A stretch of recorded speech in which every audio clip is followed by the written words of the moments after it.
दया दृष्टि कर हृदय में भव भक्ति उपजाओ। 17वां अध्याय लिखूं कृपा दृष्टि बरसाओ। नमस्कार दोस्तों, स्वागत है आपका हमारे चैनल कृष्ण वाणी में। तो दोस्तों, आज हम 17वें अध्याय के बारे में बात करेंगे। सूत जी ने कहा, इस प्रकार अपनी अत्यंत प्रिय सत्यभामा को यह कथा सुनाकर भगवान श्री कृष्ण संध्या उपासना करने के लिए माता के घर गए। यह कार्तिक मास का व्रत भगवान विष्णु को अति प्रिय है तथा भक्ति प्रदान करने वाला है। नंबर 1 रात्रि जागरण, नंबर 2 प्रातः काल का स्नान, नंबर 3 तुलसी वट सिंचन, नंबर 4 उद्यापन और नंबर 5 दीप दान। यह 5 कर्म भगवान विष्णु को प्रसन्न करने वाले हैं, इसलिए इनका पालन अवश्य करना चाहिए। ऋषि बोले, भगवान विष्णु को प्रिय अधिक फल की प्राप्ति कराने वाले शरीर के प्रत्येक अंग को प्रसन्न करने वाले कार्तिक महात्म्य आपने हमें बताया। यह मोक्ष को कामना करने वालों अथवा भोग की इच्छा रखने वाले मनुष्य को यह व्रत अवश्य ही करना चाहिए। इसके अतिरिक्त हम आपसे एक बात पूछना चाहते हैं कि यदि कार्तिक मास का व्रत करने वाला मनुष्य किसी संकट में फंस जाए या वह किसी वन में हो या व्रती किसी रोग से ग्रस्त हो जाए तो उस मनुष्य को कार्तिक व्रत को किस प्रकार करना चाहिए, क्योंकि कार्तिक व्रत भगवान विष्णु को अत्यंत प्रिय है और इसे करने से मुक्ति एवं भक्ति प्राप्त होती है, इसलिए इसे छोड़ना नहीं चाहिए। श्री सूत जी ने कहा, यदि कार्तिक का व्रत करने वाला मनुष्य किसी संकट में फंस जाए तो वह हिम्मत करके भगवान शंकर या भगवान विष्णु के मंदिर जो भी पास हो उसमें जाकर रात्रि जागरण करे। यदि व्रती घने वन में फंस जाए तो फिर पीपल के वृक्ष के नीचे या तुलसी के वन में जाकर जागरण करे। भगवान विष्णु की प्रतिमा के सामने बैठकर विष्णु जी का कीर्तन करे। ऐसा करने से सहस्त्रों गायों के दान के समान फल की प्राप्ति होती है। जो मनुष्य विष्णु जी के कीर्तन में बाजा बजाता है उसे वाजपेयी यज्ञ के समान फल की प्राप्ति होती है और हरि कीर्तन में नित्य करने वाले मनुष्य को सभी तीर्थ में स्नान करने का फल प्राप्त होता है। किसी संकट के समय या रोगी हो जाने और जल न मिल पाने की स्थिति में केवल भगवान विष्णु के नाम मात्र से मार्जन ही कर ले। यदि उद्यापन न कर सके तो व्रत की पूर्ति के लिए केवल ब्राह्मणों को प्रसन्न करने के कारण विष्णु जी प्रसन्न रहते हैं। यदि मनुष्य दीपदान करने में असमर्थ हो तो दूसरे की दीप की वायु आदि से भली भांति रक्षा करे। यदि तुलसी का पौधा समीप न हो तो वैष्णव ब्राह्मण को ही पूजा कर ले, क्योंकि भगवान विष्णु सदैव अपने भक्तों के समीप रहते। इन सब के न होने पर कार्तिक का व्रत करने वाला मनुष्य ब्राह्मण, गौ, पीपल और वट वृक्ष की श्रद्धा पूर्वक सेवा करे। चौनक आदि ऋषि बोले, आपने गौ तथा ब्राह्मणों के समान पीपल और वट वृक्ष को बताया है और सभी वृक्षों में पीपल तथा वट वृक्ष को ही श्रेष्ठ कहा है, इसका कारण बतलाइए। सूत जी बोले, पीपल भगवान विष्णु का और वट भगवान शंकर का स्वरूप है। पलाश ब्रह्मा जी के अंश से उत्पन्न हुआ है। जो कार्तिक मास में उसके पत्तल में भोजन करता है वह भगवान विष्णु के लोक में जाता है। जो इन वृक्षों की पूजा, सेवा एवं दर्शन करते हैं उनके सभी पाप नष्ट हो जाते हैं। ऋषियों ने पूछा, हे प्रभु, हम लोगों के मन में एक शंका है कि ब्रह्मा, विष्णु और शंकर वृक्ष स्वरूप क्यों हुए? कृपया आप हमारी इस शंका का निवारण कीजिए। सूत जी बोले, प्राचीन काल में भगवान शिव तथा माता पार्वती विहार कर रहे थे।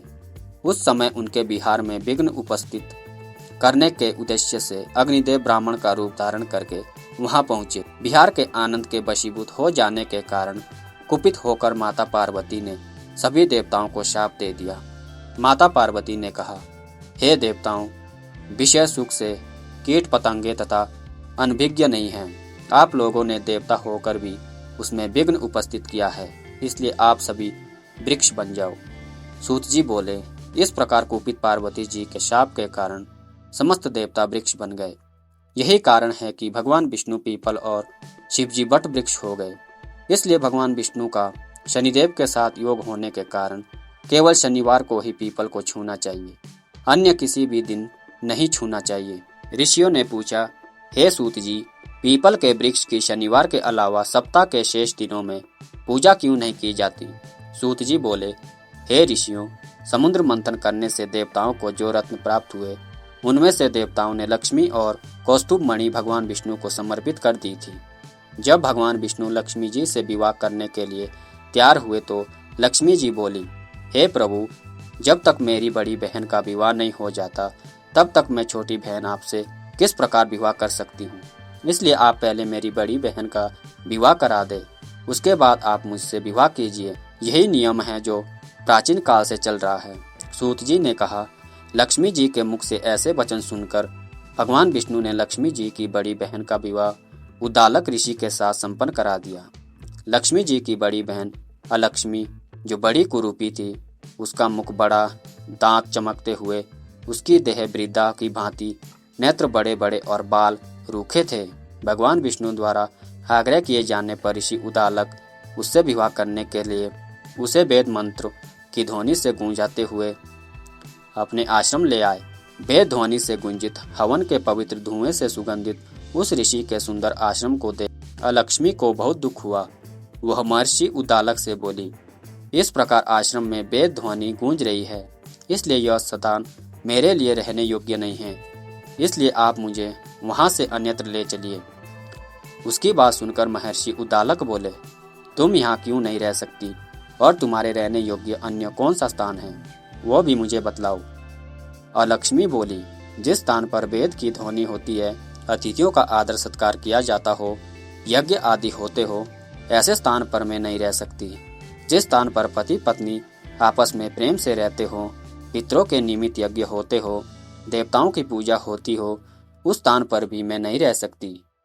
जिस स्थान पर वेदों की ध्वनि ना हो, अतिथियों का आदर सत्कार ना हो, यज्ञ ना हो, पति पत्नी आपस में कलेश करते हो, पूज्य वृद्धों, सत्पुरुषों और मित्रों का अनादर होता हो, जहाँ दुराचारी, चोर, पर स्त्री गमन मनुष्य निवास करते हो, जिस स्थान पर गायों की हत्या की जाती हो, मद्यपान, ब्रह्म हत्या आदि पाप होते हो, ऐसे स्थान पर मैं प्रसन्नता पूर्वक निवास करती हूँ। सूत जी बोले। अलक्ष्मी के मुख से इस प्रकार के वचन सुनकर ऋषि उद्दालक का मन खिन्न हो गया।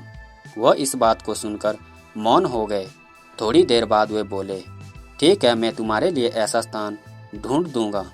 जब तक मैं तुम्हारे लिए ऐसा स्थान ना ढूंढ लूं, तब तक तुम इसी पीपल के नीचे चुपचाप बैठी रहना।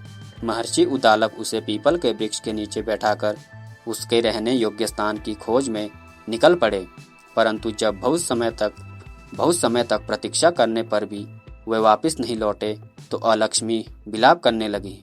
जब बैकुंठ में बैठी लक्ष्मी जी ने अपनी बहन अलक्ष्मी का विलाप सुना तो वे व्याकुल हो गई। वे दुखी होकर भगवान विष्णु से बोली, हे प्रभु, मेरी बड़ी बहन पति द्वारा त्यागे जाने पर अत्यंत दुखी है। यदि मैं आपकी प्रिय पत्नी हूँ तो आप उसे आश्वासन देने के लिए उसके पास चलिए। लक्ष्मी जी की प्रार्थना पर भगवान विष्णु जी सहित उस पीपल के वृक्ष के पास आ गए जहाँ अलक्ष्मी बैठकर विलाप कर रही थी। उसको आश्वासन देते हुए भगवान विष्णु बोले, हे अलक्ष्मी, तुम इसी पीपल के वृक्ष की जड़ में सदैव के लिए निवास करो, क्योंकि इसकी उत्पत्ति मेरे ही अंश से हुई है और इसमें सदैव मेरा ही निवास रहता है। प्रत्येक वर्ष गृहस्थ लोग तुम्हारी पूजा करेंगे और उन्हीं के घर में तुम्हारी छोटी बहन का वास होगा। स्त्रियों को तुम्हारी पूजा विभिन्न उपहारों से करनी चाहिए।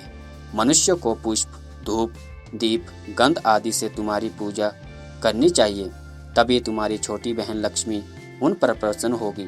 सूत जी बोले, ऋषियों, मैंने आपको भगवान श्री कृष्ण, सत्यभामा तथा पृथु नारद का संवाद सुना दिया, जिसे सुनने से ही मनुष्य के समस्त पापों का नाश हो जाता है और अंत में वैकुंठ को प्राप्त करता है। यदि अब भी आप लोग कुछ पूछना चाहते हो तो अवश्य पूछिए, मैं उसे अवश्य कहूँगा।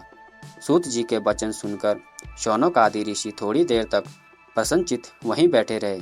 तत्पश्चात वे लोग बद्री नारायण जी के दर्शन करने हेतु चले गए। जो मनुष्य इस कथा को सुनता या सुनाता है उसे इस संसार के समस्त सुख प्राप्त होते हैं। तो दोस्तों, आपसे हाथ जोड़कर रिक्वेस्ट है कि ऐसी वीडियो को आप अपने फ्रेंड के साथ शेयर कीजिए ताकि सबका भला, सबका कल्याण हो। वीडियो को देखने के लिए धन्यवाद। मिलते हैं दोस्तों अगली वीडियो में। जय श्री कृष्णा।